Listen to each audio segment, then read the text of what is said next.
I'm back in Southern California, my stomping grounds, the OC. And guess what? I was driving by and I recognized this is Cub Swanson's gym, former WEC and current UFC featherweight. I'm going to go inside and catch him off guard. Swanson, a legend, already has his place secured in the UFC Hall of Fame, has given us some great fights, been a title contender for many years. Guy's one of my favorite athletes to cover in mixed martial arts. This should be fun. Here in Costa Mesa, my old stomping grounds, and I ran into Cub Swanson, a former WEC and current UFC featherweight. Although last time you were bantamweight.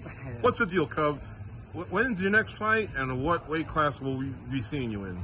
Well, I've been back in the lab right here at UFC Gym Costa Mesa. Just trying to get in shape and have fun with it, but I'm looking to fight probably August. Yeah? I'm hoping to fight before my kids' birthdays. You know, that's important to me. Yeah. But, you know, you don't always get what you want, but that's what I'm trying to do. And I'll probably end up doing featherweight, you know, doing 145. I was really annoyed that people were like, you should never have dropped. It made me want to stay at bantamweight and do it better, which I know I could have. I know I could have made some adjustments, but I think, you know, I'm not going to be doing this forever. So 145, I know that weight class, and I think it'll be easier on me and my family to do that weight class. This would be your first fight in 2022.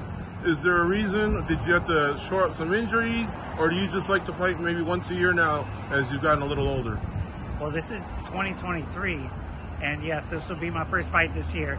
But yeah, I just don't need to fight that often. You know, I've been doing this for a long time, and I'm winding down on my career, so I don't need. I had some injuries anyways that I was trying to fix, and things are getting better for me now. I wanted to make sure that I had a routine before I said I wanted to fight. I always try to get my ducks in a row before I ask for a fight. Well, you know, the fighters that I know pretty well, I like to give them a little test just to see if their cognitive is right. And you were right. You caught my purposeful mistake. It is 2023, not 2022. I was trying to set you up, but you caught that. But, all right. So, Cub, listen, for years, you've talked about maybe the Uriah Faber fight. Did that ship sail? Is that something you'd still like to do? I mean, we asked him, like on Junkie Radio. He was down. You were down. Yeah. But that one never happened. What happened with that one? We were trying. He said he wanted to do it, but ultimately, I don't know. I don't think he could get it done on his side. Got it. And plus, he said that he would only fight me at 35, and so I would have to. If he was ready to sign the dotted line, I would try to make the cut again. But I feel like I did everything I could on my side. So I don't see it happening. We've seen you in corner as a coach, but a lot of people don't know this. You're also managing. Can you talk a little bit about that? How big is your roster? Is this something you're dabbling with, or can this thing grow in the future? Yeah, I've been managing for a little while now, and ever since my manager passed away, a lot of people know.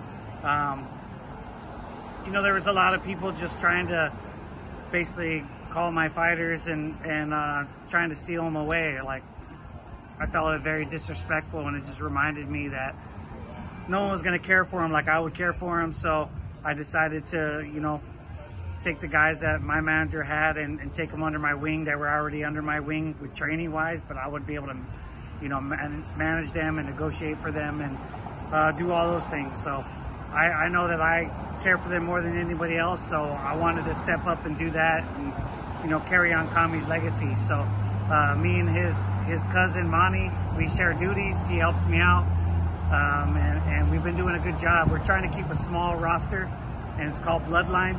And right now, it's just us putting our heart and soul into people and trying to help them achieve their dreams, like I have. You know, lastly, Cub, this sport is now 30 years old in November, and you've been here for 20 of them. Just what are your thoughts, real quick, on? You made a career out of this. You've been a part of this thing since the beginning. Just your thoughts on how the sport has evolved in these last 30 years, of which you've been 2/3 of your life. Yeah. Or your career. I mean, I'm super proud to have been able to be in the sport for that long. I grew up just when I came into the sport. I was such a fan and just wanted to learn the sport, learn the history, and to get all the respect of all these old school fighters that I looked up to. Kind of see me as on their level. That kind of blows my mind, having to be accepted in the Hall of Fame. It just makes me feel fortunate to be a part of the sport. It's really helped change my life, make me be a better person. And now it's cool being able to share all that knowledge with other people and, you know, help the sport continue to evolve. So I'm proud to be a part of it, and I'm excited to see where it's going to go from here.